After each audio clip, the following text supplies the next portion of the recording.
আসসালামু আলাইকুম রহমতুল্লাহ। তো আশা করি তোমরা সবাই ভালো আছো। আজকে আমাদের দ্বিতীয় ক্লাস, অর্থাৎ আমরা 7 দিনে আইসিটি শেষ করব সেই মিশনে যে আমরা নেমেছিলাম। প্রথম ক্লাসটা আমরা করছি। তো আজকে বুঝতেছি না আমার এখানে কি সমস্যা হচ্ছে। আমি ফেসবুক কোনোভাবে লগ ইন করতে পারছি না, ফেসবুক থেকে কোনোভাবে লাইভে যেতে পারছি না, মানে ফেসবুকে ঢুকতে পারছি না। হয়তো ফেসবুকের সার্ভারে কোনো সমস্যা হচ্ছে। তো আজকে এই জন্য রেকর্ডেড ক্লাস দিচ্ছি। তো আমরা আজকে যে চ্যাপ্টারটা পড়বো সেটা হচ্ছে 4 নম্বর চ্যাপ্টার, অর্থাৎ ওয়েব ডিজাইন এবং HTML এই দুটো বিষয় নিয়ে পড়ালেখা করতে হবে। তো এই চ্যাপ্টারটা আসলে খুবই ছোট্ট একটা চ্যাপ্টার এবং খুবই ইন্টারেস্টিং বা মজাদার একটা চ্যাপ্টার, এবং তোমার এখান থেকে প্রশ্ন মোটামুটি ভালো মানের প্রশ্ন আসে। খুবই সহজ, খুব অল্প সময়ের মধ্যে আমরা এটা শেষ করতে পারবো ইনশাল্লাহ। তো এখানে ওয়েব ডিজাইন মানে তোমার ওয়েব বলতে ওয়েবসাইট, ওয়েব পেজ, এগুলো কিভাবে ডিজাইন করতে হয়, এবং HTML এটা আসলে কি জিনিস বা কিভাবে কাজ করে, এই বিষয়গুলো নিয়ে আমরা এখানে আজকে আলোচনা করব। তো প্রথমেই আমরা ওয়েব ডিজাইন এই পার্টটা নিয়ে আলোচনা করতে গেলে প্রথমেই আমাদের যে বিষয়গুলি, কয়েকটা বিষয় আমাদের পরিচয় জানতে হবে। সেই বিষয়গুলোর পরিচয়গুলো আমি বলে দিচ্ছি, যেগুলো ছাড়া আমরা আসলে সামনে আগানোটা কঠিন হবে। প্রথমে যেটা বলবো সেটা হচ্ছে আমরা ওয়েবসাইট কি সেটা আমরা জানতে হবে আগে। একটা হচ্ছে ওয়েবসাইট, আচ্ছা, আরেকটা হচ্ছে ওয়েব পেজ। ওয়েব পেজ কি সেটা আমরা দেখবো। আরেকটা হচ্ছে তোমার ওয়েব ব্রাউজার, সেটা কি সেটা দেখতে হবে। আচ্ছা, আরেকটা ধরো লিখলাম সার্ভার। সার্ভার কি জিনিস সেটা আমরা একটু সংক্ষেপে বলবো। তারপর হচ্ছে ডোমেইন। ডোমেইন কি জিনিস সেটা আমি একটু বলবো। এইগুলা জানলেই মোটামুটি আমরা সামনে আগাইতে পারবো। এগুলো ছাড়া সামনে আগানো কষ্টকর হবে, এই জন্য এইটুকু বলে দেওয়া। ওয়েবসাইট কি আসলে, আমাদের যেমন ফেসবুক আমরা এটাতে ব্যবহার করতেছি বর্তমানে, ফেসবুক একটা ওয়েবসাইট। ধরো তোমার ইউটিউব, এটা একটা ওয়েবসাইট। তো এগুলো হচ্ছে ওয়েবসাইট। আচ্ছা, সঙ্গে আমরা পরবর্তীতে দিচ্ছি আবার। ওয়েব পেজ কি, দেখবে যে ফেসবুকের মধ্যেই, ফেসবুক হচ্ছে সম্পূর্ণটা একটা তোমার ওয়েবসাইট, এর মধ্যে অনেকগুলো পেজ আছে, তাই না? একটা হচ্ছে হোম পেজ, হোমে ক্লিক করলে শুধু নিউজ ফিডটা আসে তোমার। তারপর একটা হচ্ছে ভিডিওর পেজ, মানে ভিডিওতে ক্লিক করলে, ভিডিও অ্যাকাউন্টে ক্লিক করলে শুধু ভিডিও দেখায়। আরেকটা হচ্ছে তোমার মার্কেট প্লেস, আরেকটা হচ্ছে তোমার মেসেজ বা মেসেঞ্জারের পেজ, এরকম অনেকগুলো পেজ আছে। তো ওই ওয়েবসাইটের ভিতরে প্রত্যেকটা যে আলাদা আলাদা পেজ, সেই পেজগুলোকে বলা হচ্ছে তোমার ওয়েব পেজ। আচ্ছা, ওয়েব ব্রাউজার কি, তোমার ওয়েবসাইট যেই ব্রাউজারের মধ্যে, মানে ওয়েবসাইট তোমার যেই জায়গাতে এটা চলে, তাই না? ওয়েবসাইট তো এমনি এমনি চলতে পারবে না। ওয়েবসাইট এটা হচ্ছে তোমার, আমরা পরবর্তীতে দেখবো, ওয়েবসাইট হচ্ছে একটা ফাইলের মতো। পিডিএফ যেমন একটা ফাইল, অথবা ওয়ার্ড একটা ফাইল, এরকম ওয়েবসাইটও এটা একটা ফাইল আকারেই মূলত সেভ থাকে। এরপরে ওই ফাইলটা যেখানে চালানোর মাধ্যমে আমরা এই যে ফেসবুকের মতো বা অন্যান্য ওয়েবসাইটগুলোর মতো পরিপূর্ণ ওয়েবসাইট দেখতে পাই, সেই জিনিসটাকে বলা হচ্ছে তোমার ওয়েব ব্রাউজার। সার্ভার কাকে বলে? সার্ভার তুমি চিন্তা করতে পারো যে সার্ভার হচ্ছে একটা কম্পিউটার, যেখানে তোমার ওয়েবসাইটের সব তথ্যগুলো এগুলো জমা থাকে, এবং যখনই কোনো ব্যবহারকারী, যখনই কোনো ইউজার সেখান থেকে কোনো কিছু সার্চ করে, সে সেখান থেকে সহজে এটা খুঁজে পেতে পারে। সার্ভার আসলে আমরা বলতে পারি যে একটা কম্পিউটার, যে কম্পিউটার আসলে তোমার মানে 24 ঘন্টাই সার্ভিস দেয়, যেটা কখনো আসলে বন্ধ হয় না। এই কারণে আমাদের কম্পিউটারগুলো তো আমরা এরকম করে রাখতে পারি না। এই জন্য যারা হোস্টিং করে বা অন্য কারো কাছ থেকে এগুলো কিনে নিতে হয়, সার্ভারে রাখতে হয়, টাকা দিয়ে রাখতে হয় বা ডলার দিয়ে সেখানে সার্ভারে রাখতে হয়। তো সার্ভার আমরা মনে রাখতে পারি এমন একটা কম্পিউটার যেটা আসলে 24 ঘন্টায় চলে, যেটা কখনোই আসলে বন্ধ হয় না। আচ্ছা, এরপরে বলি ডোমেইন। ডোমেইন কি জিনিস আসলে, আমরা যখন কোনো একটা ওয়েবসাইটে ঢুকি, যেমন ধরো www.facebook.com, facebook.com, এই জিনিসটাকে কিন্তু আমরা বলতেছি আসলে ডোমেইন। এই যে www.facebook.com, এটাই হচ্ছে ডোমেইন। অথবা ইউটিউবের ক্ষেত্রে যদি বলি www.youtube.com, সেটাই কিন্তু হচ্ছে ডোমেইন। এখন দেখো, আবার আমি যদি ওয়েবসাইটের সংজ্ঞাটা দেই, ওয়েবসাইটের সংজ্ঞাটা আমি কিভাবে দিব, যে একই ডোমেইনের আওতায়, তাহলে ধরো এটা একটা ডোমেইন, একই ডোমেইনের আওতায় সার্ভারে রাখা, মানে ওই যে কম্পিউটারটা সবসময় চালু থাকে, সেই সার্ভারে রাখা অনেকগুলো এক বা একাধিক ওয়েব পেজের যে সমষ্টি, সেটাকে বলা হচ্ছে আসলে ওয়েবসাইট। এই জন্য আসলে এতগুলো জিনিস বললাম আগে। তাহলে দেখো, এই যে একই ডোমেইন, ধরো এই ডোমেইনটা, এর মধ্যে অনেকগুলো পেজ আছে, হোম পেজ আছে, ভিডিও পেজ আছে, রিল আছে, মেসেজ আছে, এরপর তোমার মার্কেট প্লেস আছে। এই যে একই ডোমেইনের আওতায় অনেকগুলো পেজ সার্ভারে যে তোমার আছে, এই অনেকগুলো পেজের সমষ্টিকেই বলা হচ্ছে তোমার ওয়েবসাইট। আশা করি এই জিনিসগুলো তোমরা বুঝতে পারছো। ওয়েব ব্রাউজার, এটা যদি আরেকটু ক্লিয়ার করে বলি, যেমন ধরো আমরা কিছুক্ষণ পরে যেটা দেখবো, আমরা HTML একটা ওয়েবসাইট তৈরি করলাম HTML ব্যবহার করে, HTML ল্যাঙ্গুয়েজ ব্যবহার করে। তো এটা আমরা মানে কিভাবে এই পেজটা খুঁজে পাবো, এটা আমরা কোথায় চালাবো, কোথায় রান করবো, সেই রান করার জায়গাটাই হচ্ছে আসলে ওয়েব ব্রাউজার। যেমন গুগল ক্রোম, এটা একটা ওয়েব ব্রাউজার, অথবা মাইক্রোসফট এজ, এটা একটা ব্রাউজার, অথবা মজিলা ফায়ারফক্স, সেটা একটা ব্রাউজার। এই ব্রাউজারগুলো নিয়ে মানে এগুলোকেই বলা হচ্ছে তোমার ওয়েব ব্রাউজার, যেগুলোতে ওয়েবসাইট তুমি চালাবা, ওয়েবসাইটে তোমার রান করবা। আচ্ছা দেখো, এরপরে ওয়েবসাইটের ইতিহাস। ওয়েবসাইটের ইতিহাস নিয়ে বা এটার সূচনা করতে থেকে হলো যদি আমরা সংক্ষিপ্তভাবে বলি, তো ওয়েবসাইট সূচনা করেন একজন বিজ্ঞানী, যার নাম হচ্ছে তোমার টিম বার্নার্স লি। উনি হচ্ছে তোমার CERN নামে একটা হচ্ছে গবেষণা প্রতিষ্ঠান, ওখানে উনি কাজ করতেন। তো গবেষণা প্রতিষ্ঠানে CERN, এটার নাম CERN। তো এই গবেষণা প্রতিষ্ঠানে ধরো অনেকগুলো কম্পিউটার আছে। ধরো এই যে এটা একটা কম্পিউটার, তাই না? এটা একটা ধরো কম্পিউটার, এটা একটা কম্পিউটার। উনি কি চিন্তা করলেন যে এখানে ধরো একজন ব্যক্তি গবেষণা করছে, এখানে একজন গবেষণা করছে, এখানে একজন গবেষণা করছে, কারো গবেষণা কিন্তু অন্য কেউ দেখতে পাচ্ছে না। তো উনি চিন্তা করলেন যে আমরা কিভাবে এই কম্পিউটারের তথ্যগুলা এই কম্পিউটারে নিতে পারি, অথবা এটাগুলো এটাতে নিতে পারি, এটাগুলো এটাতে নিতে পারি, বা একটা কম্পিউটার তথ্য আরেকটা কম্পিউটারে নিতে পারি, এটা নিয়ে চিন্তা করলেন।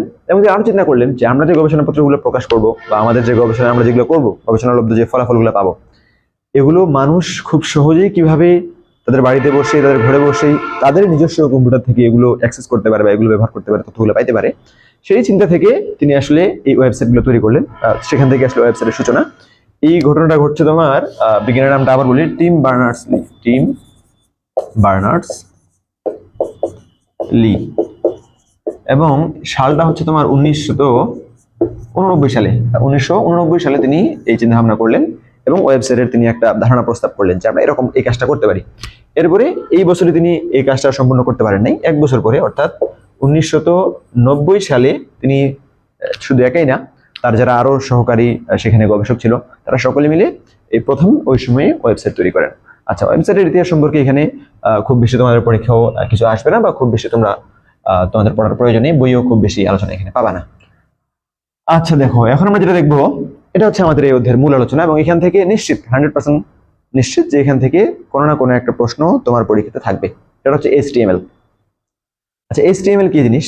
HTML হচ্ছে, এর পূর্ণরূপ যদি আমি বলি, HTML এর পূর্ণ হচ্ছে হাইপার টেক্সট মার্কআপ ল্যাঙ্গুয়েজ। আচ্ছা, শেষের জিনিসটা তোমরা আগে খেয়াল করো, কি বলা হচ্ছে শেষে? ল্যাঙ্গুয়েজ। তার মানে কি? মানে HTML যেটাকে আমরা বলছি hyper text markup language, HTML, এটা হচ্ছে একটা ভাষা।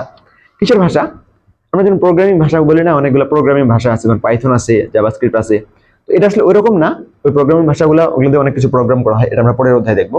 তো এটা হচ্ছে একটা মার্কআপ ল্যাঙ্গুয়েজ, মার্কআপ ভাষা। মার্কআপ মানে কি? মানে যেই ভাষাটা তোমার একটা ওয়েবসাইটকে প্রতিষ্ঠা করতে পারে, মানে ওয়েবসাইটের মধ্যে কি কি তথ্য থাকবে, কি কি কন্টেন্ট থাকবে, ওয়েবসাইটটা দেখতে কিরকম হবে, সেই জিনিসগুলা নির্ধারণ করে যে ভাষাটা, সেই ভাষাটাকে বলা হচ্ছে তোমার মার্কআপ ল্যাঙ্গুয়েজ। আচ্ছা, হাইপার টেক্সট কি জিনিস? টেক্সট মানে কি? তোমার লেখা, যে কোনো সাধারণ লেখাকে আমরা টেক্সট বলতেছি। হাইপার টেক্সট বলতেছি যে যেই মানে সাধারণ লেখার মধ্যেই, যেই লেখাটার মধ্যে তোমার কোনো লিঙ্ক থাকে, অথবা যেই লেখাটাতে বিভিন্ন ধরনের বোল্ড করা হয়, অথবা যে লেখাটাকে ইটালিক করা হয়, অথবা আন্ডারলাইন করা হয়, মানে যে লেখাটাকে কোনোভাবে একটা প্রক্রিয়ার মধ্যে দিয়ে নিয়ে যাওয়া হয়, লিঙ্ক করা হয়, এই টেক্সটটাকে বলা হচ্ছে হাইপার টেক্সট। তাহলে এটা একটা মার্কআপ ল্যাঙ্গুয়েজ, যেই ভাষাটা তোমার ওয়েবসাইটের স্ট্রাকচার, ওয়েবসাইটের কন্টেন্ট এগুলো নির্ধারণ করবে। এবং এটা হচ্ছে একটা হাইপার টেক্সট ভাষা, অর্থাৎ এখানে টেক্সটের মাধ্যমেই, মানে ভাষার মাধ্যমেই আমরা ছবি যুক্ত করতে পারবো, টেক্সটের মাধ্যমেই আমরা হচ্ছে তোমার এখানে একটা লিঙ্ক যুক্ত করতে পারবো, টেক্সটের মাধ্যমেই ওয়েবসাইটটাকে আমরা সাজাতে পারবো। এই সবগুলো আমরা এই ভাষার মাধ্যমে করতে পারবো। আচ্ছা দেখো, তাহলে HTML এটা একটা ভাষা। তো আমি যদি প্রাথমিকভাবে তোমাদেরকে ধারণাটা দেই, ধরো HTML এর মধ্যে আমরা আসলে অনেকগুলো কোড লিখবো, কোড দিয়ে ভাষা লিখবো, মানে যে মানুষ, আমাদের কম্পিউটার তো আমাদের ভাষা বুঝবে না, ওয়েবসাইট তো আমাদের ভাষা দিয়ে বললে হবে না, তাহলে কোড আমরা এখানে অনেকগুলো লিখবো। কোড লিখার পরে ধরো এই যে এটাকে আমরা অনেক কিছু HTML দিয়ে লিখলাম, কি লিখবো এটা আমরা একটু পরে দেখবো, এটা বিস্তারিত। লিখার পরে এই ফাইলটাকে আমি সেভ করলাম। এই সেভ করার ক্ষেত্রে একটা নিয়ম আছে, সেভ করতে হবে কিভাবে? এক্সটেনশন বলে, যেটাকে এক্সটেনশন বুঝো, যে একটা ফাইলের শেষে ধরো এই যে জেপিজি থাকে, তাই না? জেপিজি, অথবা ধরো থাকে এখানে তোমার PDF থাকে, অথবা জেপিইজি থাকে, অনেক কিছু থাকে এখানে, ওয়ার্ড WX থাকে, বা ওয়ার্ড থাকে, অনেক কিছু থাকে এখানে। তো এই HTML এর জন্য, বা HTML ফাইলটাকে রান করানোর জন্য এক্সটেনশন, বা যেই শেষে ওই যে ধরো এখানে একটা ফাইলের নাম দিলা তুমি, যে ফাইলে দিচ্ছি আমি, ফাইল ডট শেষে যে জিনিসটা থাকে সেটাকে বলা হচ্ছে এক্সটেনশন। তো শেষে তোমার লিখতে হবে HTML। তাহলে এরকম HTML এর মধ্যে অনেকগুলো আমরা কোড লিখবো একটু পরে। কোড লিখার পরে সেটা যদি আমি কম্পিউটারে যে কোনো একটা নাম দিয়ে .html এক্সটেনশন দিয়ে সেটাকে সেভ করি, এবং সেটাকে যদি আমি, আমার যদি কোডটা ঠিক থাকে, তাহলে যে কোনো ব্রাউজারে, সেটা গুগল ক্রোম হোক, অথবা যে কোনো ব্রাউজারই হোক না কেন, সেটাতে যদি আমি এটাকে রান করাইতে চাই, তাহলে দেখবো যে আমাদের ফাইলটা আসলে ঠিকভাবে কাজ করতেছে, বা আমি যে কোডগুলো লিখলাম সেগুলি ওখানে প্রদর্শিত হচ্ছে। আচ্ছা, এখন আমরা কোড লেখা শুরু করতে চাই। এখন আমরা এই যে, তাহলে এটা একটা MCQ আসলে মতো প্রশ্ন, যে HTML ফাইলটাকে রান করানোর জন্য এর এক্সটেনশনটা কি হতে হবে? তাহলে এক্সটেনশন হতে হবে .html। যদি অন্য কোনো কিছু দিয়ে করা হয় তাহলে কিন্তু এটা আসলে কাজ করবে না, বা এটা রান হবে না ঠিক মতো। আচ্ছা, HTML লেখার জন্য কি লিখতে হবে? প্রথমে HTML তোমাকে পরীক্ষা যেভাবে আসবে, ধরো তোমাকে একটা ওয়েবসাইটের চিত্র দেওয়া আছে এখানে, হ্যাঁ, এখানে ধরো একটা টেবিল দেওয়া আছে, বা অন্য কোনো কিছু দেওয়া আছে। এখন বলবে তোমাকে যে ওইটার জন্য মানে কি কোড লিখলি ওইটা প্রদর্শিত হবে, সেটা তুমি লিখো, সেটা তুমি সেই কোডটা তুমি লিখে দাও। অথবা ধরো তোমার একটা কোড দেওয়া থাকবে, কোড দেওয়া আছে HTML ভাষায় একটা বড় কোড দেওয়া আছে। এই কোডটা যদি আমরা রান করাই তোমার কোনো ওয়েব ব্রাউজারে, তাহলে এই কোডটা কি আউটপুট দিবে, মানে ওয়েব ব্রাউজারে আমরা কি ধরনের আউটপুট দেখতে পাবো সেটা তোমাকে লিখতে বলতে পারে। দুটোই বলতে পারে, যে তোমার কোড থেকে আউটপুট লিখতে বলতে পারে, অথবা আউটপুট দেওয়া আছে মানে কিরকম দেখাবে সেটা ওয়েব ব্রাউজারে রান করলে সেটা দেওয়া আছে, তোমাকে এখন কোডটা লিখতে বলতে পারে। তো এটাই অধিকাংশ সময় হয়। আচ্ছা, তাহলে আমরা একটা শিখলে আরেকটা আমাদের অটোমেটিকলি হয়ে যাবে। আচ্ছা, তাহলে দেখো আমরা HTML এর ক্ষেত্রে প্রথমেই আমাদেরকে HTML লিখতে হবে, প্রথমেই HTML। আচ্ছা, এই যে HTML কিভাবে লিখতে হবে, এটাকে বলা হচ্ছে একটা ট্যাগ। শুধু এটা একটা ট্যাগ না, ট্যাগ মানে হচ্ছে নির্দেশনা। তাহলে এটা একটা ট্যাগ HTML। এরকম আরো অনেকগুলো ট্যাগ আছে। এই HTML ট্যাগের মাধ্যমে কি বোঝাচ্ছে, মানে প্রত্যেকটা ট্যাগই কোনো না কিছু বোঝায়। এই ট্যাগের মাধ্যমে বোঝাচ্ছে যে এখানে যে ফাইলটা আছে সেই ফাইলটা HTML ভাষায় লেখা, তাই না? আরো অনেকগুলো ট্যাগ আছে, সেই ট্যাগগুলো নিয়ে আমরা আলোচনা করব, বা সেই ট্যাগগুলো তোমাদের মানে শুরুতে এগুলো বলে দিলে মনে হয় ভালো হবে। আচ্ছা দেখো, একটা ভাষাকে আরেকটা হচ্ছে, আচ্ছা দেখো এই ট্যাগটাকে, এই যে ট্যাগটা আমি এখানে লিখলাম HTML, দুই পাশে ধরে যে এরকম দুটো চিহ্ন দিলাম, তাই না? গ্রেটার দেন লেস দেন দুটো চিহ্ন দিয়ে এটাকে আমি মানে তোমার কি বলে, এটাকে ব্র্যাকেটের মধ্যে আবদ্ধ করে ফেললাম। তো এটাকে বলা হচ্ছে তোমার শুরু করার ট্যাগ। এটা মানে এটাকে দিয়ে তুমি শুরু করলা, ঠিক আছে, স্টার্ট ট্যাগ। আচ্ছা, তাহলে এটাকে তুমি ক্লোজ করবা কিভাবে? ক্লোজ করতে হবে ওইটাই তুমি লিখবা, তো HTML এটাই তুমি লিখলা, শুধু এই যে HTML আগে এখানে একটা স্ল্যাশ দিতে হবে। স্ল্যাশ দিলেই কি বোঝা গেল, এখান থেকে শুরু করে মাঝখানে তুমি ভিতরে অনেক কিছু লিখছো, মাঝখানে তুমি অনেক কিছু লিখছো। শুরুতে তোমার আছে HTML আর শেষে আছে HTML ক্লোজ। এখানে HTML টা শুরু হয়েছে, এখানে আছে HTML টা শেষ হয়ে গেছে। তার মানে তোমার HTML ভাষায় যা যা লিখছো, মানে এর মাঝখানে যা যা আছে এটা তোমার সম্পূর্ণ HTML ভাষায় লেখা, এটা বোঝাবে। আচ্ছা, অন্য আরেকটা দিয়ে যদি উদাহরণ দেই, যেমন ধরো এই যে বি, এটা দিয়ে বোঝা হচ্ছে একটা ভাষাকে বোল্ড করা। হ্যাঁ, একটা মাঝখানে কিছু যদি তুমি লিখো, এটাকে ওয়েবসাইট বোল্ড আকারে দেখাবে। যদি বি ট্যাগটা দিয়ে তুমি লিখো, মানে বি ট্যাগটার কাজই হচ্ছে এটা, যে ও টেক্সটটাকে তোমার বোল্ড করে দিবে, বা টেক্সটটাকে হচ্ছে তোমার মোটা দাগ করে দিবে। ধরো এর মধ্যে আমি লিখলাম হচ্ছে, ধরো আমাদের যে সালিম এডিভার্স, এটা ধরো আমরা লিখলাম হচ্ছে এডুভার্স।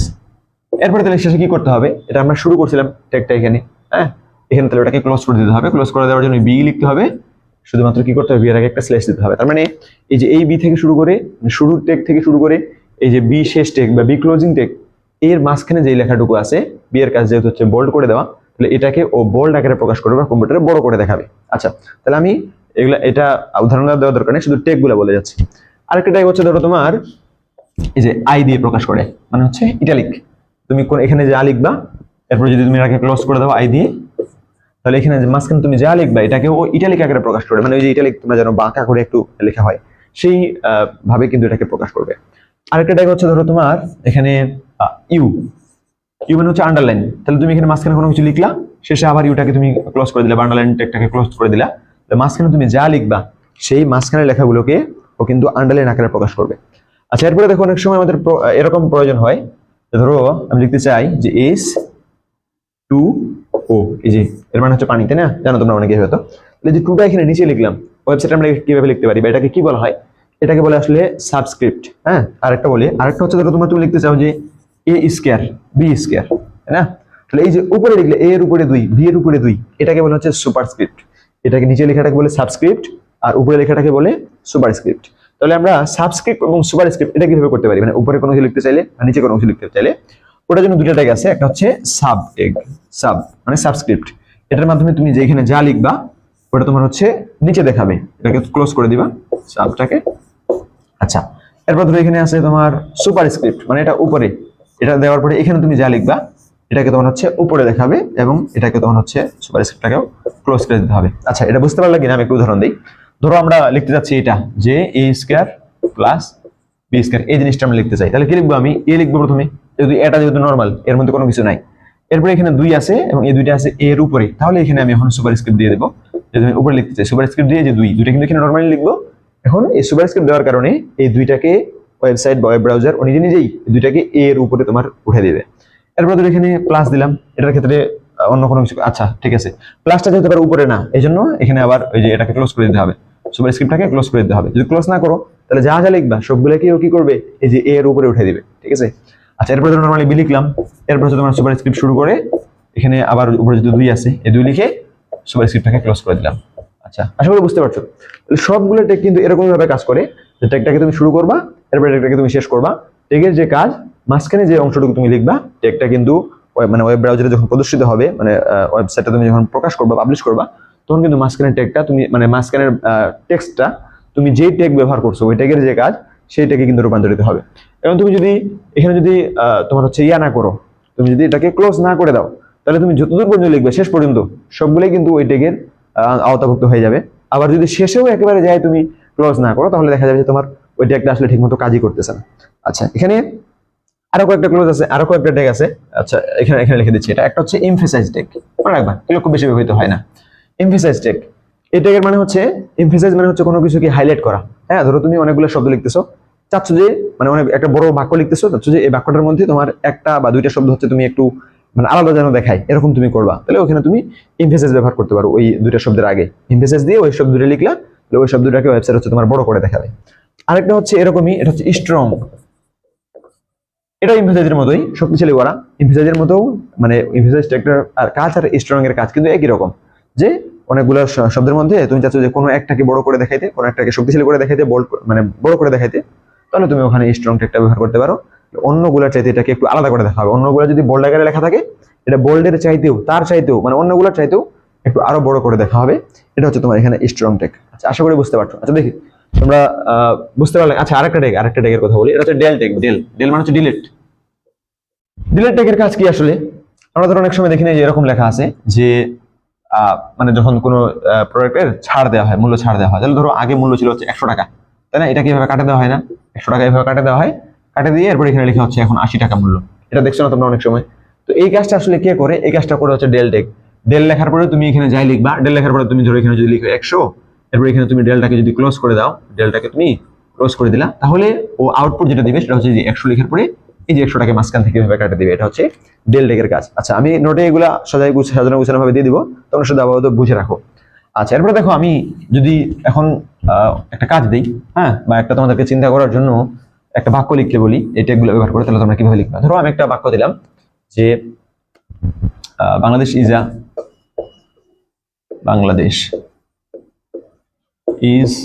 A beautiful country. আচ্ছা, এর মধ্যে কি করলাম আমি? এই বাংলাদেশটা ধরো এটা বোল্ড করা আছে, হ্যাঁ, এটা বোল্ড, বুঝে নাও, যেটা বোল্ড করা আছে বাংলাদেশ, এটা ধরো বোল্ড করা আছে। আচ্ছা, ধরো ইজটাকে এভাবে কাটে দেওয়া আছে। এটা ধরো তোমার, আচ্ছা এটা ঠিক আছে, নরমাল বিউটিফুল। এই বিউটিফুলের নিচে ধরো তোমার হচ্ছে একটা আন্ডারলাইন দেওয়া আছে। আর কাউন্ট্রি, এটা ধরো তোমার হচ্ছে ইটালিকে লেখা আছে। আচ্ছা, তাহলে আমি ঠিকভাবে লিখি। ইটালিকে ধরো এই যে এভাবে বাঁকা করে, কাউন্ট্রিটা পুরোটাই ধরো তোমার ইটালি ভাষায় লেখা আছে। হ্যাঁ, তাহলে এটাকে তুমি এখন কিভাবে লিখবে ওইটাগুলো ব্যবহার করে? আচ্ছা দেখো, চিন্তা করার পরে আমি দেখো বলে দিচ্ছি। তাহলে বাংলাদেশ যেহেতু তোমার বোল্ড করা আছে, তাই না? তাহলে তুমি আগে বি ট্যাগ নিবা, বি ট্যাগ নিয়ে এখানে বাংলাদেশকে লিখবা। যদি শুধু বাংলাদেশটাকে তুমি বোল্ড করতে যাচ্ছ, তাহলে বোল্ডটাকে ক্লোজ করে দিবা। আচ্ছা, এরপরে কি আছে? ইজটা কিরকম আছে? ইজটা কাটে দেওয়া আছে, মানে এটা ডেল ট্যাগের যে কাজ সেরকম করা আছে। তাহলে আমরা ডেল ট্যাগটা নিয়ে নিব এখানে, মানে ডিলিট ট্যাগটা নিয়ে এরপরে ইজ লিখে দিব, ইজ। এরপরে ডেল ট্যাগ বাকিটাতে যেহেতু এরকম কাটা নাই, তাহলে ডেল ট্যাগটাকে আমরা এখানেই ক্লোজ করে দেব, দিয়ে দিলাম। আচ্ছা, দেখো এখানে যদি এক লাইন থাকে সমস্যা নেই, তুমি কয় লাইনে লিখো সমস্যা না সেটা। আচ্ছা দেখো, বিউটিফুল এতে কিন্তু কোনো কিছু নাই, তাহলে এটাকে তুমি নরমালি লিখে দিবা, যেহেতু এটা একবারে নরমাল, এখানে আন্ডারলাইন নেই, কোনো কিছুই নেই, কোনো ট্যাগের কাজই নেই এখানে। আচ্ছা, বিউটিফুল ডাক নিচে কি আছে? আন্ডারলাইন করা, তাহলে আন্ডারলাইনের ট্যাগ কি ছিল? ইউ। এরপরে এগুলো তুমি বিউটিফুল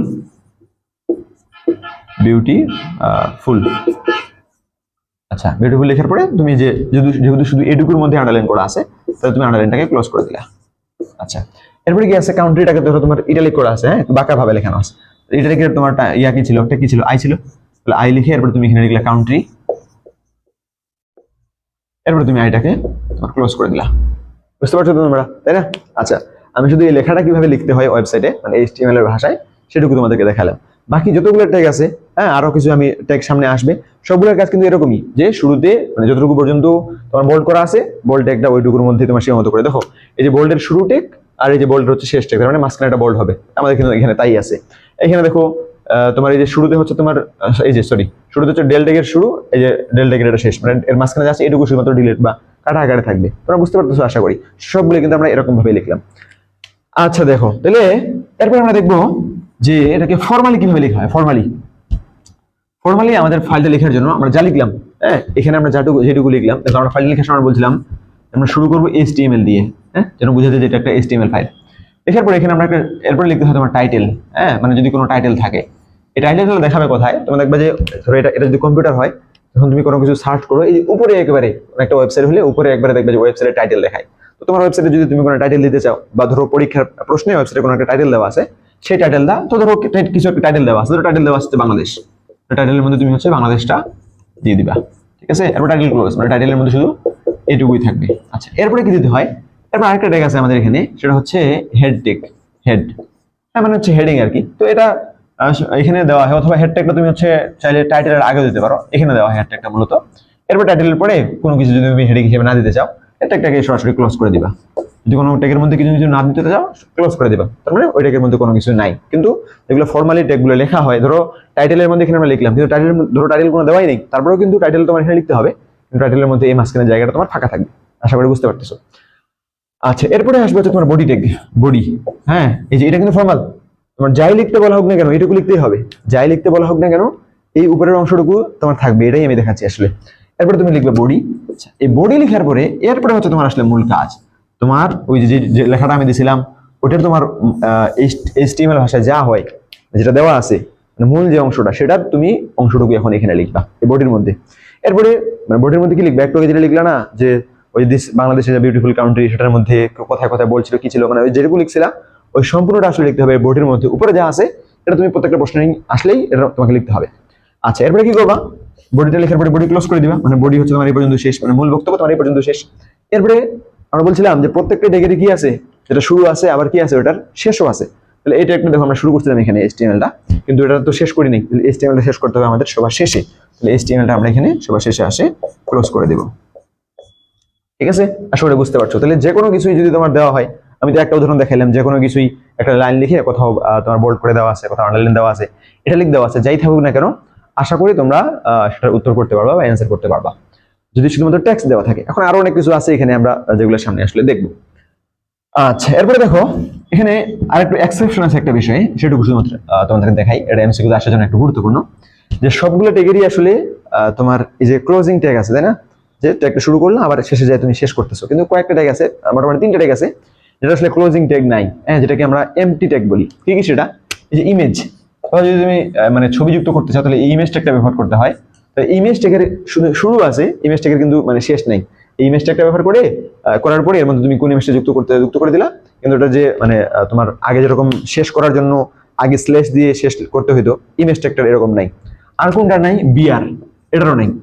বিআর মানে হচ্ছে লাইন ব্রেক। তুমি যদি কিছু লিখতে লিখতে চাও যে এরপরের যে লেখাটা আছে সেটা পরের লাইনে প্রকাশিত হবে, সেখানে তুমি বিআর ট্যাগটা দিয়ে দিবা। এবং বিআর ট্যাগ এটারও কিন্তু আসলে মানে ক্লোজিং ট্যাগ নাই। আরেকটা ট্যাগ হচ্ছে তোমার এইচআর। এইচআর মানে হচ্ছে তোমার হরাইজন্টাল লাইন, যে কোনো একটা জায়গায় তুমি লিখতে লিখতে ওয়েবসাইটের মধ্যে চাচ্ছ যে ওর নিচে যেন একটা হরাইজন্টাল লাইন দেখা যায়, মানে তোর এই যে এরকম একটা অনুভূমিক লাইন বলে বাংলায় যেটাকে, এইরকম একটা লাইন দেখা যাবে, তাহলে কিন্তু তোমাকে ওইটা এই যে এইচআর মানে ট্যাগের মাধ্যমে লিখতে হবে। এবং এই এইচআর ট্যাগেরও কিন্তু কোনো ক্লোজিং ট্যাগ নাই। তাহলে পরীক্ষায় এটা আসতে পারে যে এই 3টা ট্যাগকে বলা হচ্ছে তোমার এমটি ট্যাগ, এমটি ট্যাগ অথবা খালি ট্যাগ। তাহলে পরীক্ষায় এটা MCQ তে আসলো যে নিচের কোন ট্যাগটা হচ্ছে তোমার এমটি ট্যাগ, অনেকগুলো অপশন দেওয়া থাকলো, ধরো বি দেওয়া থাকলো, ডেল দেওয়া থাকলো, আই বা ইউ দেওয়া থাকলো, এর মধ্যে এখানকার মধ্যে যে কোনো একটা দেওয়া থাকলো, তখন কিন্তু উত্তর হবে এখানকার মধ্যে যে কোনো একটা, কারণ এগুলোই হচ্ছে শুধুমাত্র এমটি ট্যাগ। আর এমটি ট্যাগ কাকে বলতেছি আমরা?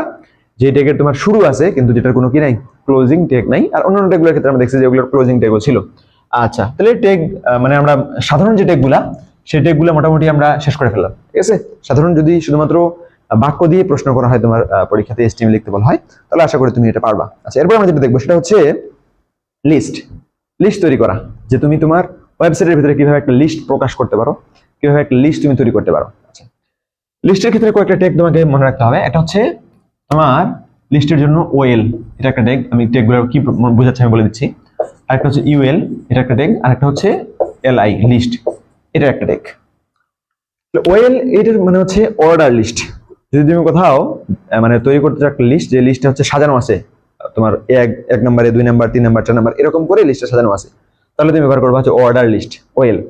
তুমি যদি চাও যে না এরকম সাজানো থাকবে না, তোমার সবগুলো আইটেম লেখা থাকবে আম, জাম, কলা, লিচু, কিন্তু 1, 2, 3, 4 এরকম কোনো কিছু দেওয়া থাকবে না, তাহলে তুমি ব্যবহার করবা কি আনঅর্ডার লিস্ট বা UL। আর লিস্ট আইটেম মানে প্রত্যেকটা আইটেম যুক্ত করার জন্য তুমি ব্যবহার করবা হচ্ছে LI। ঠিক আছে, আচ্ছা, তাহলে লিস্ট করার জন্য ধরো আমি একটা লিস্ট দিচ্ছি, যে ধরো এখানে আছে যে 1 নম্বরে তোমার ম্যাঙ্গো, হ্যাঁ, 2 নম্বর আছে তোমার হচ্ছে কি বলবো লিচি, হ্যাঁ, 3 নম্বরে আছে তোমার হচ্ছে বললাম হচ্ছে জ্যাক ফ্রুট, আচ্ছা জ্যাক ফ্রুট, এই ধরো এই তিনটে আছে, আমি লিস্ট তৈরি করতে চাই। তাহলে ধরো এখানে যেহেতু তোমার অর্ডার হিসেবে দেওয়া আছে, তাহলে কি করবো, আমরা প্রথমে ওএল নিয়ে নিব, মানে অর্ডার লিস্ট, ঠিক আছে। আচ্ছা, এরপরে লিস্ট আইটেম যুক্ত করার হচ্ছে ট্যাগ হচ্ছে এটা এলআই, প্রত্যেকটা আইটেমের তোমাকে এলআই যুক্ত করতে হবে। তাহলে আমরা যুক্ত করলাম এলআই দিয়ে, এটা একটা ট্যাগ, একটা আইটেম যুক্ত করবো ম্যাঙ্গো, এরপরে আবার এলআই এই লিস্ট আইটেমটাকে আমরা ক্লোজ করে দিব, মানে এটা একটা আইটেম বোঝাচ্ছে। এরপরে হচ্ছে আবার আরেকটা আইটেম যুক্ত করার জন্য আবার এলআই নিব, আবার নিব হচ্ছে তোমার লিচি এলআই সিআই, এরপরে আবার ওই লিস্ট আইটেমটাকে ক্লোজ করে দেব। আবার আরেকটা যুক্ত করার জন্য আবার এলআই ট্যাগটা নিব, এরপরে কি আছে জ্যাক ফ্রুট, সেই জ্যাক ফ্রুটটাকে আমরা এখানে যুক্ত করব। এরপরে আবার আমি যে লিস্ট আইটেমটাকে এলআই ট্যাগটাকে এটাকে আমি ক্লোজ করে দেব। তাহলে এরপরে সবার শেষে আসে এই যে অর্ডার লিস্ট, আমার শেষ হয়ে গেল না এই পর্যন্ত। এরপরে এখানে আসে আমি হচ্ছে এই যে অর্ডার লিস্টটাকেও ওএল ট্যাগটাকেও এটাকে আমি হচ্ছে ক্লোজ করে দেব। আশা করি বুঝতে পারছো। এখন যদি এই জায়গাতে এই যে 1 2 3 দেওয়া আছে, এইটা যদি না দেওয়া থাকতো, শুধু এরকম ভাবেই দেওয়া আছে, ধরো শুধু এরকম ভাবেই, তখন কিন্তু তুমি এখানে কি লিখতা, ইউএল লিখতা, যে আনঅর্ডার লিস্ট, তাই না, যে এই লিস্টটাতে তোমার হচ্ছে কোনো অর্ডার দেওয়া নেই, সিরিয়াল করা নেই, 1 2 3 4 এরকম কিছু দেওয়া নেই, শুধুমাত্র আইটেম গুলো লেখা আছে। আচ্ছা, এখন দেখো এখানে আরেকটা বিষয় আছে, হ্যাঁ, ধরো এখানে সিরিয়ালটা তো হতে পারে 1 2 3, এটাও হতে পারে, আবার রোমান সংখ্যায় 1 2 3 এটাও হতে পারে, অথবা ক খ গ ঘ এটাও হতে পারে, এবিসিডি এরকম কিছু দেওয়া থাকতে পারে। তো সেটা আমরা কিভাবে প্রকাশ করবো, যদি এখানে অন্য কিছু দেওয়া থাকতো, ধরো এখানে সাধারণত যদি 1 2 3 দেওয়া থাকে, তাহলে এইভাবে লিখলেই হয়ে যাবে। যদি ধরো দেওয়া আছে এখানে এবিসিডি, এ বি সি এরকম দেওয়া আছে এবিসি, তাহলে কিভাবে এটা প্রকাশ করব, শুধু অর্ডার লিস্ট লিখলে তো 1 2 3 চলে আসবে। আমি এবিসি দেখাতে চাই, তাহলে এই যে অর্ডার লিস্ট এর মধ্যে এখানে তোমাকে অ্যাট্রিবিউট বলে এটাকে, যে এর মধ্যে আরো তথ্য একটু বৃদ্ধি করা, যে এই অর্ডার লিস্টটা এর অর্ডারটা কি আকারে থাকবে সে তথ্যটা তুমি বৃদ্ধি করছো না, তথ্য বৃদ্ধি করা এটাকে অ্যাট্রিবিউট বলে। তো এখানে তুমি লিখবা যে টাইপ মানে যে তুমি টাইপ দিয়ে সমান দিবা, যে তুমি যে অর্ডার লিস্টটা করতে যাচ্ছ এখানে অর্ডারটা কি আকারে হবে, 1 2 3 4 থাকবে নাকি এবিসি থাকবে নাকি কি থাকবে, টাইপ লিখে তুমি এখানে শুধু সরাসরি এ দিয়ে দিবা, এবং দুই পাশে কিন্তু তোমার যে কোটেশন দিতে হবে, হ্যাঁ, দিয়ে তুমি হচ্ছে এই ক্লোজ করে দিলা। তার মানে এখন তোমার ওই এই লিস্টগুলোকে এবিসিডি যতগুলোই লিখো না কেন একেবারে জেড পর্যন্ত এভাবেই কিন্তু দেখাবে। আচ্ছা, তুমি যদি অন্য কিছু চাও, ধরো রোমান সংখ্যায় দেওয়া আছে এগুলাকে, তাহলে তুমি এখানে যে রোমান সংখ্যা আই লিখে দিবা, এরপরে এখানে ও নিজে নিজেই 1 2 3 4 5 6 রোমান সংখ্যা যেটা হয় সেরকম করে কিন্তু প্রকাশ করে দিবে। আচ্ছা, এখানে গেলো অর্ডার লিস্টের ব্যাপারে। আনঅর্ডার লিস্টের ব্যাপারেও কিন্তু এরকমটা আছে, ধরো এটাকে আমি ক্লোজ করে দিলাম। আনঅর্ডার লিস্ট, ধরো এটা ধরো অর্ডার করা নাই, তাহলে আনঅর্ডার লিস্টের ক্ষেত্রেও কিন্তু অনেকগুলো বিষয় হতে পারে। কি হতে পারে, ধরো এখানে এরকম সার্কেল দেওয়া আছে, তাহলে আনঅর্ডার লিস্টের ক্ষেত্রে এখানেও তুমি টাইপ আগের মতোই টাইপ দিয়ে সমান সমান দিয়ে এখানে লিখে দিবা কি সার্কেল, যেহেতু সার্কেল দেওয়া আছে এখানে। আচ্ছা, দিয়ে ক্লোজ করে দিবা। এখানে যদি সার্কেল, বুঝতে পারতো আশা করি, এখানে যদি সার্কেল দেওয়া না থাকতো, ধরো এখানে যদি তোমার স্কোয়ার দেওয়া থাকতো, স্কোয়ার, হ্যাঁ, তাহলে একই কথা, এই সার্কেলের জায়গায় তুমি শুধু কি লিখে দিতা, স্কোয়ার লিখে দিতা, হ্যাঁ। আর আরেকটা হচ্ছে তোমার এই যে গোল আকার দেওয়া থাকে, গোল মানে এই যে এরকম এরকম এরকম দেওয়া থাকে আর কি, তো এটাকে আরবিতে বলা হচ্ছে ডিস্ক, আমরা ইংরেজিতে বলে এটাকে ডিস্ক। তাহলে তুমি এই যে স্কোয়ারের জায়গাতে এটাকে শুধু তুমি ডিস্ক লিখে দিবা, ডিস্ক। আশা করি তোমরা বুঝতে পারছো যে যে কোনো ধরনের এখন লিস্টও তোমরা তৈরি করতে পারবা। তাহলে প্রথমে আমরা দেখলাম টেক্সট, কিভাবে টেক্সটকে ইটালিক, বোল্ড বা যা যেগুলো থাকে সেগুলো করতে হয়। এখন আমরা দেখলাম কিভাবে আমরা একটা লিস্ট তৈরি করতে পারি। আচ্ছা দেখো, আমরা লিস্টের ক্ষেত্রে আরেকটা বিষয় আসবে, যে লিস্টের মধ্যে লিস্ট তৈরি করা। যেমন ধরো এখানে আসছে তোমার আম, লিচি, জ্যাকফ্রুট। জ্যাকফ্রুটের মধ্যে ধরো আবার এখানে ভাগ করা আছে, জ্যাকফ্রুটের মধ্যে 1 2 দিয়ে 1 দেওয়া আছে, 2 দেওয়া আছে, হ্যাঁ, দেওয়া আছে ধরো হচ্ছে একটা তোমার ন্যাশনাল মানে হচ্ছে আমাদের দেশীয় বা জাতীয় যে দেশীয় যে কাঁঠাল সেটা, আরেকটা দেওয়া আছে ধরো এব্রোড যে তোমার বিদেশি কাঁঠাল, এই দুটো দেওয়া আছে। তার মানে লিস্টটা একটা আছে, ওই লিস্টের মধ্যে আবার লিস্ট, এবারে কোনো সমস্যা না, লিস্টের মধ্যে লিস্ট। এর মানে কি, এই যে আমি যে জ্যাকফ্রুট এখানে নিলাম, এই জ্যাকফ্রুটের পরে তাহলে আমি আবার আরেক লিস্ট তৈরি করতে হবে আমাকে, তাই না? শুধু এটুকু আমি করতে পারবো, শুধু এটুকু আমি করতে পারবো না। তাহলে এইটুকু লিস্ট তৈরি করার জন্য যে কোডটা আমার হবে, যে HTML ভাষাটা হবে, সেটা আমি এই জ্যাকফ্রুটের পরে এখানে বসে দেবো। তাহলে দেখো, তাহলে আমাদের লিস্টে কিন্তু এখানে ক্লোজ হচ্ছে না, এখানে আরো একটু আছে। তাহলে এটার পরে আমি এখানে লিখতেছি, এটার পরে তাহলে তোমাকে নতুন করে একটা লিস্ট তৈরি করতে হবে, এবং লিস্ট হচ্ছে অর্ডার লিস্ট। তাহলে অর্ডার লিস্ট ওয়েল, হ্যাঁ, ওয়েলটা দিয়ে ক্লোজ করে দিলাম। এরপর লিস্টের আইটেম কি কি আছে, একটা হচ্ছে তোমার ন্যাশনাল, ধরে লিখলাম ন্যাশনাল, দিয়ে তোমার এলআইটাকে ক্লোজ করে দিলাম, ঠিক আছে। আরেকটা কি আছে লিস্ট আইটেম, অ্যাব্রোড লিখলাম, এরপরে লিখে তোমার এলাইটাকে এখানে ক্লোজ করে দিলাম। বুঝতে পারছো তো, তাই না? এরপরে তাহলে এখন আমার হচ্ছে সম্পূর্ণ লিস্টটা শেষ হয়ে গেল। আমার যে আনঅর্ডার লিস্টটা ছিল সম্পূর্ণটি এখন শেষ হয়ে গেল। সবার শেষে যে আমি হচ্ছে এখানে লিখে এই যে ইউএল ট্যাগটাকে আমি এখানে ক্লোজ করে দিব। আশা করি বুঝতে পারছো যে তোমার লিস্ট নিয়ে আর কোনো ঝামেলা হবে না। যে কোনো ধরনের লিস্ট যদি পরীক্ষায় বিশেষ করে আসে এগুলা, যে একটা লিস্ট দেওয়া থাকে এবং ওটার কোড লিখতে বলা হয়, তাহলে তোমরা এইভাবে লিখতে পারবা।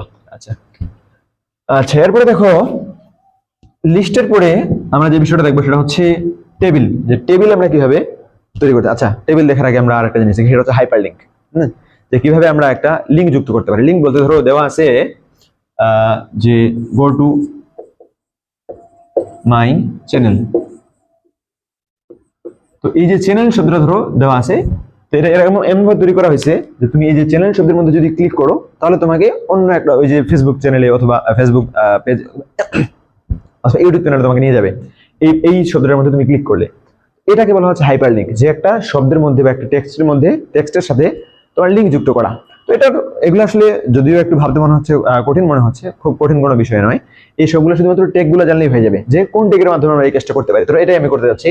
গো টু মাই চ্যানেল লেখা থাকবে এবং চ্যানেলে ক্লিক করলে তোমার অন্য একটা লিঙ্কে চলে যাবে। ধরো চ্যানেলে ক্লিক করলে তোমার ইউটিউবে চলে যাবে, হ্যাঁ, youtube.com এখানে চলে যাবে, youtube.com/ এরপরে ধরো কোনো একটা ইউটিউব নাম আছে, ইউটিউব চ্যানেলের নাম দেওয়া আছে, ওই জায়গাতে ধরো যাবে। তো এটা আমি কিভাবে লিখতে পারি?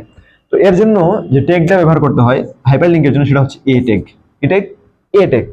এ লেখার পরে এটা এ ট্যাগ, আর একটা হচ্ছে তাহলে এটাকে ক্লোজ করতে হবে। এই যে এটাকে ক্লোজ করে দিলাম, ঠিক আছে? এই দুইটা এর মাঝখানে আমি যেই শব্দটাতে তোমার হচ্ছে ক্লিক করলে তুমি লিঙ্কটাতে যাবা, সেই শব্দটা এখানে যুক্ত করতে হবে, চ্যানেল। আচ্ছা, বুঝতে পারছো? আচ্ছা, এখন তাহলে এই যে লিঙ্কটা এটা যুক্ত করবা কোথায়?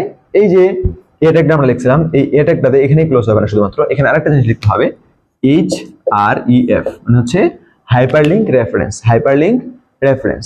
এটা লেখার পরে তোমার সমান সমান দিয়ে এখানে আসলে তোমার এই লিঙ্কটা যুক্ত করতে হবে, যে youtube.com দিয়ে যে এরকম দিয়ে এই ট্যাগটাকে এখানে ক্লোজ করতে হবে। আসলে বুঝতে পারছো যে হাইপারলিংক রেফারেন্স youtube.com, তার মানে youtube.com এ নিয়ে যাবে তোমাকে। কোথায় ক্লিক করলে? চ্যানেলে ক্লিক করলে, মানে যেটাতে ক্লিক করলে তোমার ওই লিঙ্কটাতে নিয়ে যাবে, সেটা বসবে হচ্ছে তোমার এ শুরু, এ স্টার্টিং ক্লোজ, এবং এ স্টার্টিং এবং এ ক্লোজ, এই দুটো ট্যাগের মাঝখানে তোমার বসবে ওই শব্দটা, ওই টেক্সটটা, যেটাতে ক্লিক করলে তোমার ওই লিঙ্কটাতে তোমাকে নিয়ে যাবে। আচ্ছা, এবার তাহলে পুরোটা যদি আমি লিখতে চাই কিভাবে লিখবো? পুরোটা লিখে দেখাচ্ছি। পুরোটা আমি কিভাবে লিখবো? গো টু মাই চ্যানেল, হ্যাঁ, তাহলে ধরো এটুকু ধরে দেওয়া আছে এবং বলা আছে যে চ্যানেলে ক্লিক করলে youtube.com এ চলে যাবে। তাহলে কিভাবে লিখবো? HTML, পুরোটা লিখে দেখাচ্ছি।